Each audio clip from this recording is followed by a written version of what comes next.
राज्य शासनाने महाराष्ट्रामध्ये राज्य परिवहन महामंडळाच्या प्रवासामध्ये सूट केल्याने नागरिकांची बसने प्रवास करण्याची संख्या वाढली आहे।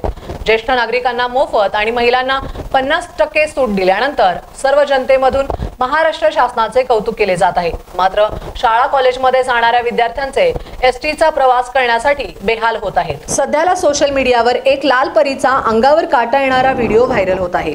यामध्ये एक विद्यार्थी बसमध्ये जागा पकडण्यासाठी खिडकीमधून चढताना प्रयत्न करीत असताना खाली पडलेला दिसून येत आहे। अशा घटना घडू नयेत यासाठी लातूर ते बिनघाळ जाणाऱ्या प्रवाशांची व विद्यार्थ्यांसाठी गैरसोय तात्काळ थांबण्यासाठी जादा गाडी सोडण्याची मागणी पालकांची व नागरिकांची होत आहे।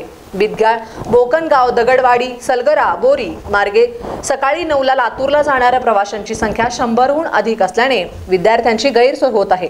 9 ची गाडी कायम ठेवून सकाळी 8 वाजता विद्यार्थ्यांसाठी परिवहन महामंडळाने विद्यार्थ्यांची होत असलेली गैरसोय लक्षात घेऊन लवकरात लवकर जादा गाडी सोडण्याची मागणी होत आहे।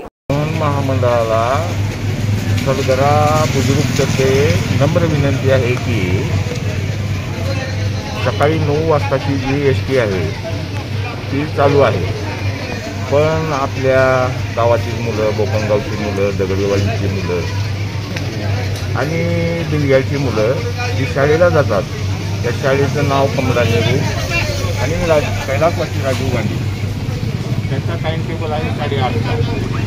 महाराष्ट्र राज्य परिवहन मंडळाला माझी नम्र विनंती आहे की 8:30 वाजताची एसटी त्यांनी चालू करावी। संगाप्पा स्वामी, स्टार महाराष्ट्र न्यूज, लातूर।